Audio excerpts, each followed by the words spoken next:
અટકી ગયા? Continue continue. જોવા સાંભળવાની મજા આવતી હતી. અરે શું થયું? ક્યાં જાય છે? એ દિવસે તો પોતાના ભાઈ સામે પૈસા માંગવામાં શરમ આવતી હતી ને આજે મારા નોકર સામે હાથ જોડે છે. કે ઘરે દૂધ ખલાસ તો નથી થઈ ગયું ને? માંગવા તો નથી આવી ને? બતાવો બતાવો બતાવો, કટોરો ક્યાં છુપાડ્યો છે? હા એટલે મારે ચેક કરવું પડે ને શું છે. દુકાન મારે સંભાળવાની છે ને. બાકી ગુલાબ, રાત થવા આવી છે. જાહેરાત કરી દે કે કાલે સવારે આવે. પહેલી ચા ઢોળી નાખવાના બદલે ભલે ને માંગણોના પેટમાં જતી. તું માંગણ કોને કહી રહ્યો છે રાહુલ? અરે ભિખારીની જેમ તો તું આવતો તો સાહેબ પાસે પૈસા માંગવા. તારા મમ્મી પપ્પાના લગ્નથી લઈને તારા ભણવા સુધીના બધા ખર્ચા સાહેબે ઉપાડ્યા છે. ને આજે તું એમ કહે છે કે કિંજલબેન માંગણ છે? રહેવા દે ગુલાબ.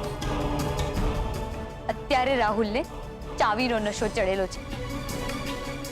જ્યારે માથે દુકાનની જવાબદારી આવશે ને ત્યારે ખબર પડશે કે લેતા દુકાન લેવાઈ ગઈ, પણ દુકાન ચલાવવી એ કોઈ લોખંડના ચણા ચાવવાથી કમ નથી.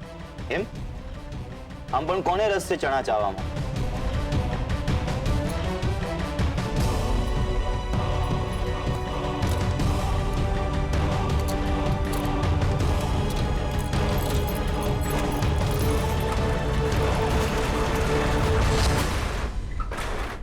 મને તો માત્ર રસ છે દુકાનના ગલ્લામાં.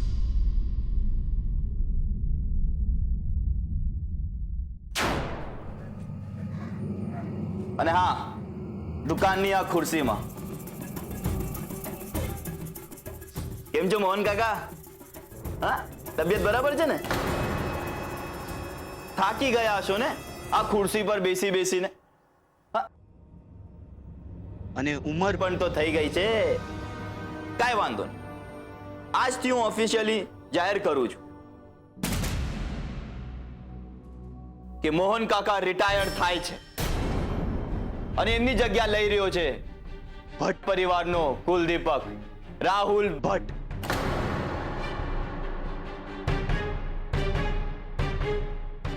ખબરદાર રાહુલ, ખબરદાર.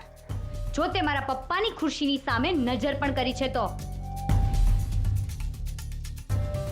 વાત ખાલી દુકાનના ગલ્લાની થઈ હતી, મારા પપ્પાની ખુરશી પર બેસવાની નહીં. એમ? ઠીક છે. આમ પણ આ સ્ટીલની ફાલતુ ખુરશીમાં બેસવું મારું સ્ટેટસ પણ નથી. એ ગુલાબ, સવારથી ગલ્લામાં કેટલા આવ્યા? ક્યાંથી આવે? સવારની કીટી પાર્ટી તો ભવાનીબાએ અડધેથી રોકાવી દીધી. તેમાં ગાંઠના પૈસા દેવા પડ્યા. ઉપરથી ભીમજી અદાએ આવીને દુકાનનું શટર પાડી નાખ્યું. તો ગલ્લામાં ગુલાબ ક્યાંથી ખીલે રાહુલ? શું બોલ્યો?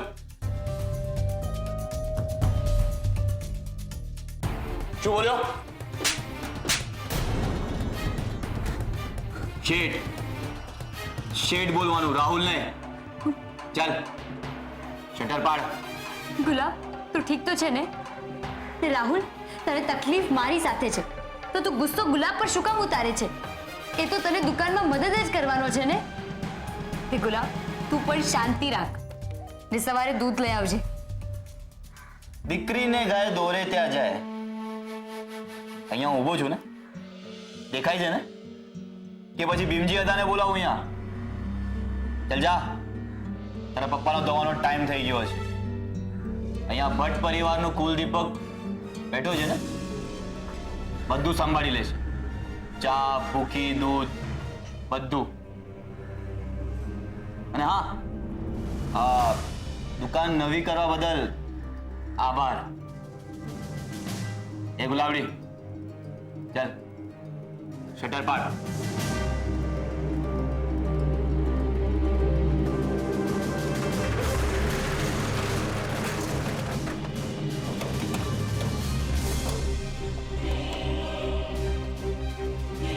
ચાલ જલ્દી કર, મારા પાસે ટાઈમ નથી.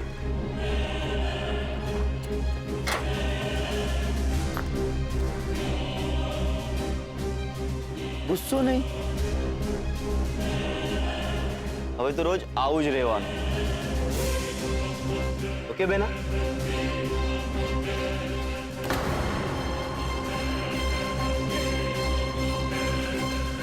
કિંજલબેન, આ તો તમે કહો છો ને એટલે આને સહન કરી રહ્યો છું, નહીં તો હશે ગુલાબ. તું જા, ઘરે જા. કે તમે હું અહીંયા બેઠી છું. થોડીક વાર બેસીશ તો કદાચ સારું લાગશે.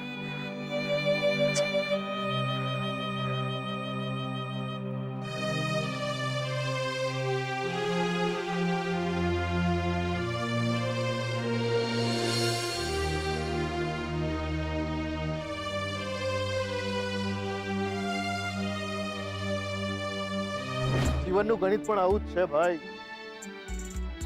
ચાને જેટલી વધારે ઉકાળો ને એટલી વધારે કડવી લાગે. આ ગણિત માનવ સંબંધમાં પણ લાગુ પડે. એટલે જ કહું છું કે ક્યારેય ચાને વધારે ઉકાળવી નહીં એ સંબંધમાં ઉકળવી. આ શું છે પપ્પા? સળી તો સેજલ વાળા તમારા સમ ગયા બળી.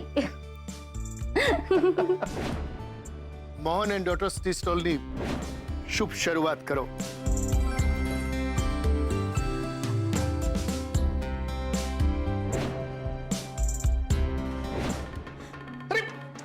ભગવાન તારું ધ્યાન ક્યાં છે? હા પપ્પા.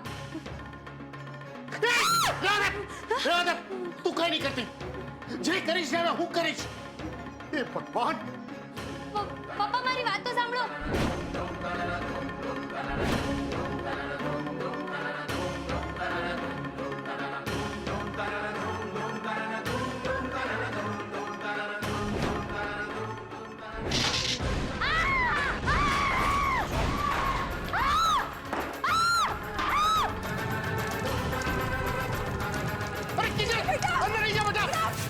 બેટા ધ્યાન રાખ. ગુલાબ ગુલાબ જલ્દી બહાર આવી જા. કિંજલ બેટા એ જા એ જા.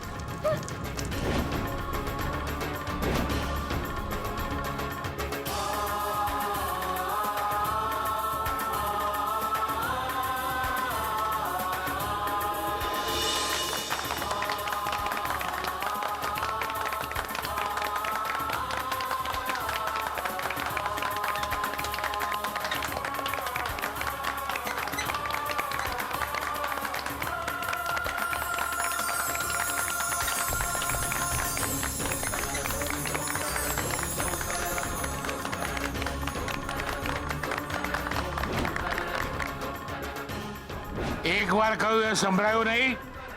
ચાલ કરે રે ગુલાબિયા, હું ઠોયલ જેમ ઉભો છો. પડ શટર નીચે.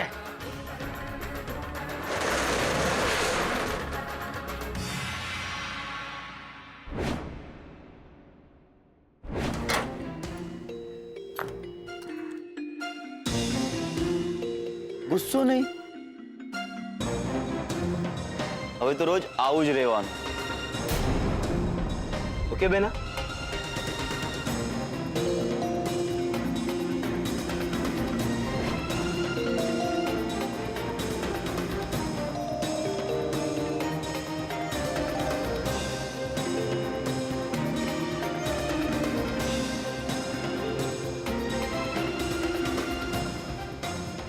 કિંજલ, ઉત્કર્ષ,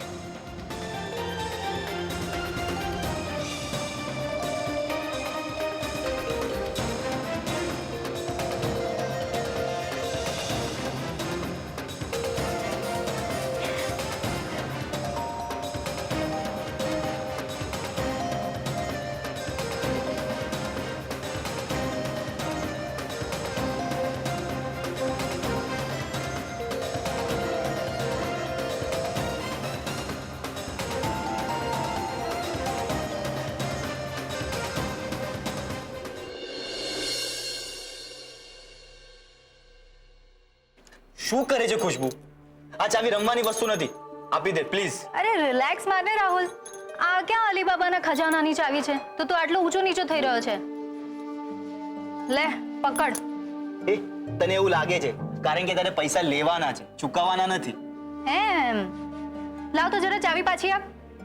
અરે લાવ ચાવી રે ચાવી. બોલ ખુશ્બુ રાની, 5 લાખ આપને એકવાર. અરે લે ને 10 વાર. ઓ માય ગોડ રાહુલ, તને દેખાય છે 5 લાખ રૂપિયાનો વરસાદ થઈ રહ્યો છે. મારા 5 લાખ મળી ગયા મને, મારા 5 લાખ મળી ગયા મને. બહુ મજાક થઈ ગઈ હા ખુશ્બુ. આ ચાવી જેવી તેવી ચાવી નથી, મોહન કાકાની ટી સ્ટોલની ચાવી છે, જેને હું આપણો અડ્ડો બનાવવાના ફિરાકમાં છું. યાદ છે ને તે વાત કરેલી પાર્ટનરશિપની, બિઝનેસની? બસ એકવાર પૈસા ઇન્વેસ્ટ કરો ને પછી જિંદગીભર જલસા કરો. હા, પણ દુકાનને એકવાર અડ્ડો બનાવી દીધા પછી અચાનકથી તારી બહેનો આડી ચાલી તો? તને દુકાન ખાલી કરવાનું કહ્યું તો શું કરીશ તું? એના કરતા 5 લાખ રોકડાની વ્યવસ્થા કરને. અડ્ડા માટે બીજી કોઈ જગ્યાનું સેટિંગ કરીશું. અરે પણ શું કામ? મારી બહેનોમાં, કાકીમાં એટલી હિંમત નથી કે મારી ખિલાફ છું કે ચા કરે. અરે ભીમજી અદાએ ઓર્ડર પાસ કરી દીધો છે કે આજથી દુકાન રાહુલના હવાલે. પણ તે આપેલા 5 લાખના હવાલાનું શું? આમ ચાની દુકાને 10ની 1, 20ની 2 ચા વેચતા વેચતા તો તું 10 વર્ષ સુધીમાં પણ 5 લાખ નહીં જમા કરી શકે. તે 10 વર્ષની રાહ જોવી છે કોને? બસ 2-3 મહિના પછી એમ કહી દેવાનું કે દુકાન નથી ચાલી રહી, બહુ નુકસાન થઈ રહ્યું છે. આવું બધું નાટક કરતું રહેવાનું ને એક દિવસ દુકાનની બહાર પાટિયું લટકતું જોવા મળશે. એ દુકાન વેચાઈ રહી છે, સોલ્ડ આઉટ. ને સોલ્ડ આઉટ ના પૈસા કાકાને થોડી મળવાના છે.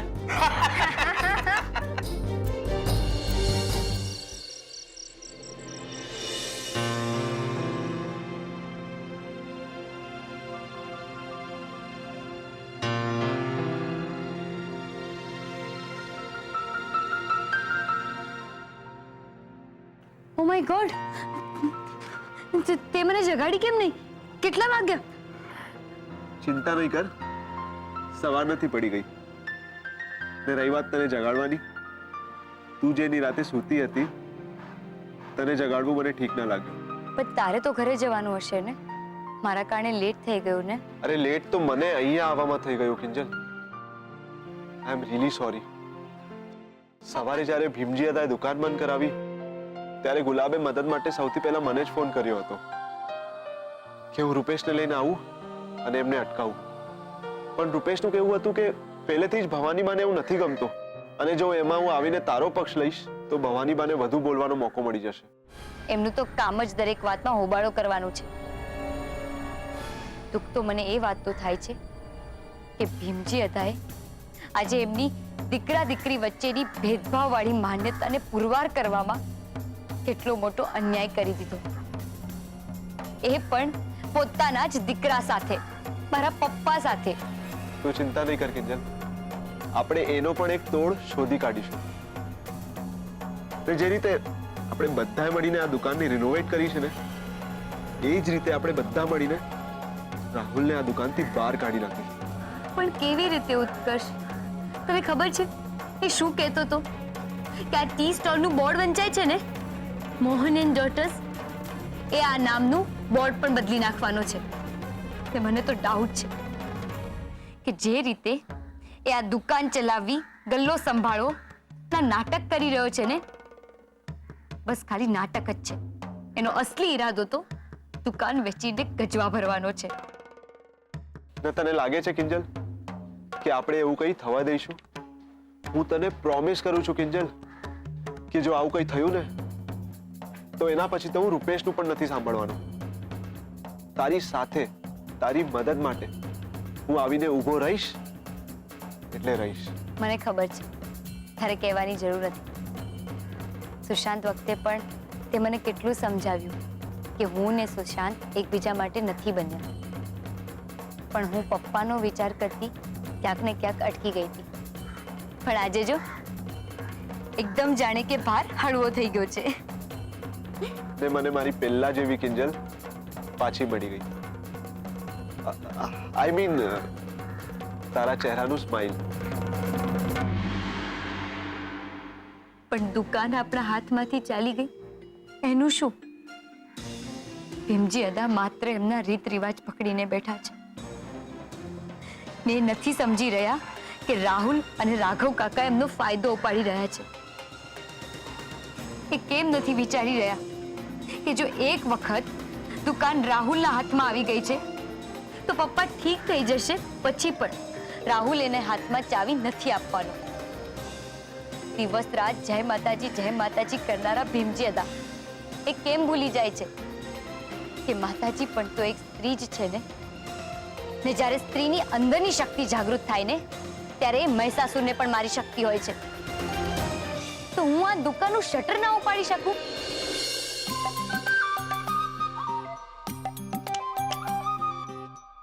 શું? કંઈક તો બોલ, હા કે ના?